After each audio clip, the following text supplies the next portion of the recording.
Welcome back to ఏటీ pulse. ఏటీ పల్స్లో ప్రధానంగా పత్రికల్లో అలాగే కొత్తగా ఛానల్స్లో వచ్చే వార్తలకి కొంత హైడ్ చేసే ఉన్న వార్తల్ని ఆర్టికల్స్ రూపంలో వచ్చే వాటిపై మనం ఎప్పటికప్పుడు సమీక్షించుకుంటాం. అయితే ఇక్కడ మొన్న డిప్యూటీ సీఎం, నేడు డిప్యూటీ స్పీకర్, వాళ్ళకి ఎవరన్నా భయం లేదు. ఎందుకంటే డిప్యూటీ స్పీకర్ గారిని ముక్కలుగా నరికితే అది చూసిన ఆయన ఫ్యాన్స్, ఆయన జన సైనికులు బాధపడుతుంటే నేను ఆనందంతో సంబరాలు చేసుకుంటా అని ఒక దేవాలయానికి చెందిన వాళ్ళని ఏమంటారో తెలియదు నాకు. మనమైతే దేవాలయంలో పూజారులు అంటాం, అయ్యవార్లు అంటాం, వాళ్ళకి ఏదో పేర్లు ఉన్నాయి, డిఫరెంట్ పేర్లు. వాళ్ళు మైక్లోనే ఆ విధంగా కామెంట్ చేసినా వాళ్ళని ఏమీ చేయలేని పరిస్థితికి వచ్చింది. అది జరిగి కొద్ది రోజులు కూడా అవ్వలేదు, దానిపై చాలా విమర్శలు వచ్చాయి. హోంమంత్రి అనిత గారు కూడా స్పందించకపోవడం విడ్డూరంగా ఉంది. అంటే కూటమి ప్రభుత్వం దీన్ని పెంచి పెద్దది చేయకుండా ఉండడం కోసమే ఇలా చేస్తుందా అనే వాదనలు కూడా వినిపిస్తున్నాయి. మేబీ అయితే అయ్యుండొచ్చు, మత విద్వేషాలు రెచ్చగొడతాయి. కానీ తప్పు చేసే వాళ్ళకి తాట తీయాలా లేదా? ఆ స్టేట్మెంట్ ఇచ్చే వాళ్ళకి కనీసం చర్యలు తీసుకోవాలా వద్దా?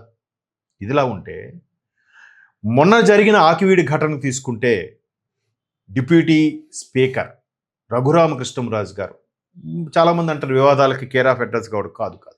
ఆయన ఏదైనా ట్రాన్స్పరెన్సీగా ఓపెన్గా ముక్కుసూటిగా మాట్లాడే మనిషి. సో ఆయన ఆకివీడి దగ్గర ఒక పాడుబడిన దేవాలయము, దాంట్లో సీతారాముల విగ్రహాలు ఉన్నాయి.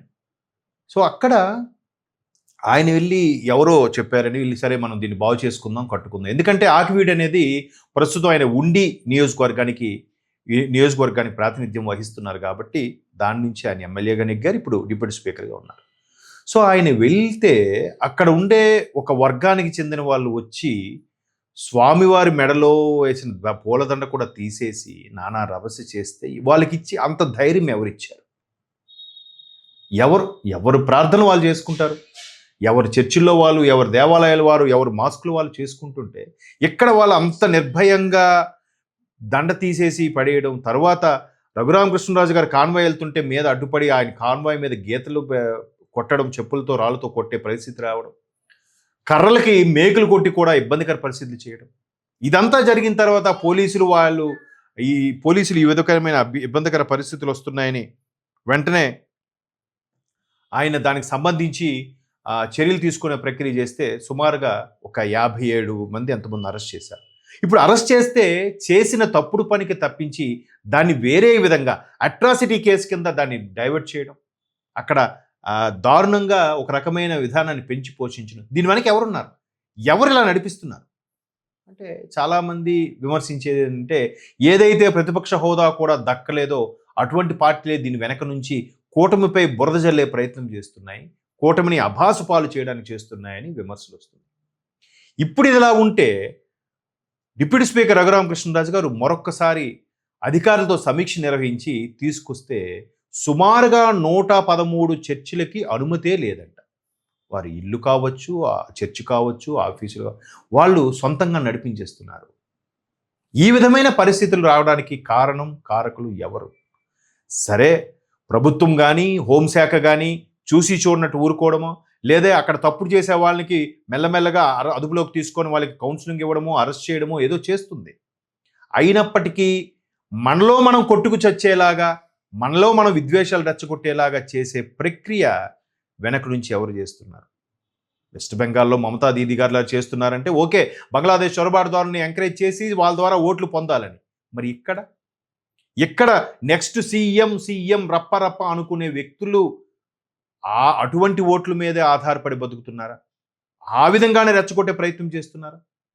ఒకవేళ కల్తీ వ్యవహారం ఏదైతే ఉందో అది బాగా ముదిరి పాకాన పడి ప్రతి ఒక్క సనాతనవాది కూడా చిచ్చి ఇంత దిగజారిన పని చేశారా అనిపించే పరిస్థితికి వచ్చింది. కాబట్టి ఒక వర్గానికి ఎలాగో మనం దూరం అయిపోయాం కాబట్టి ఈ వర్గాన్ని మనం క్యాప్చర్ చేసుకొని విద్వేషాలు రెచ్చగొడదాం, ఏదోటి చేద్దాం అనే ఆలోచనతో అక్కడ విపక్ష హోదాలో ఉన్న వాళ్ళు ఈ పని చేస్తున్నారా అంటే సగటు ప్రేక్షకుడికి, సగటు ఓటర్కి, సగటు అక్కడ ఉండే పరిస్థితులు ఎదుర్కొంటున్న వాళ్ళు ఎవరిని అడిగినా కూడా చెప్తారు దీని మీద కొంతమంది అయ్యా మీకెందుకురా వాళ్ళు అక్కడ పాడుబడిన ఉంది అది మీది కాదు, ఇప్పుడు మీది కబ్జా చేస్తే మీరు ఆర్గ్యూ చేయొచ్చు, అక్కడికి వెళ్ళి రభస్ చేయొచ్చు, మీది కాదు, మీ స్థలం అయితే మీరు నీట్గా ఉంచుకునేవారు, మీది కాదు, పాడుబడిపోయిన ఉంది కాబట్టి దాన్ని ఆయన దృష్టికి తీసుకొచ్చిన తర్వాత బాగు చేద్దాం ముందుకెళ్తే అక్కడ వెంటనే అల్లరి మోక చేరి ఈ విధంగా చేయడానికి ఒక ప్రధాన ఉద్దేశం ఏంటి?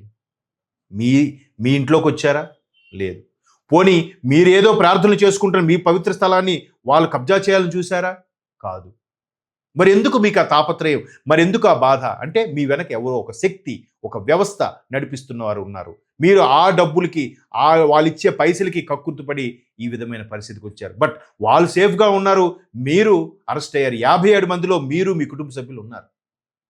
అవసరమా మీకు ఇవన్నీ? ఎవడో రెచ్చగొట్టి వెనక నుంచి ఇలా చేతులు కొట్టుకొని ఏంటి అన్యాయం, ప్రభుత్వం ఏం చేస్తుంది, ప్రభుత్వం వైఫల్యమైందని కామెంట్స్ చేస్తారు, అది కూడా పేపర్ చూసి చదువుతూ. కానీ అక్కడ బలయ్యేది అమాయకులైన ఆ వర్గానికి చెందిన వ్యక్తులు. జనరల్గా అవి వాళ్ళకంటూ కొన్ని పేటలు ఉన్నాయి, కొన్ని ఏరియాలు ఉన్నాయి. ఆ ఏరియా వాళ్ళు వచ్చి ఈ విధంగా రెచ్చగొడుతున్నారు. తప్పు కదా?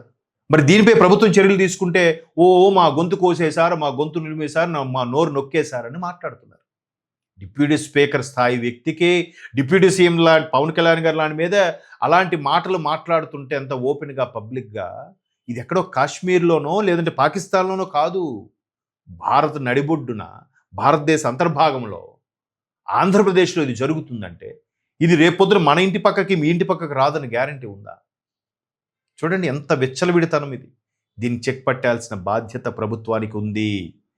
ఒక వర్గానికి లేదా ఒక మతానికి చెందిన ఓట్లు పోతాయని భయంతో మీరు ఇప్పుడిప్పుడు సర్లే కాముగా ఊరుకుంటే అన్నీ సర్దుకుంటే అనుకుంటే అది చినికి చినికి గాలివాడయ్యే ప్రమాదం ఉంది.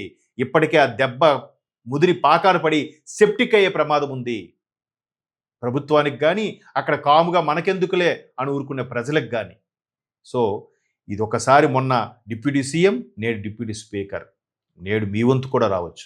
కాబట్టి దీని మీద మీకు చేతనైనంత వరకు సోషల్ మీడియా ద్వారా వైరల్ చేసి దీన్ని విషయాన్ని దాన్ని ఖచ్చితంగా ఎండగట్టాలి. దాన్ని ఎండగట్టకపోతే అది రేపు మీ పక్కింటికి మీ ఇంట్లోకి వచ్చే పరిస్థితి కూడా రావచ్చు.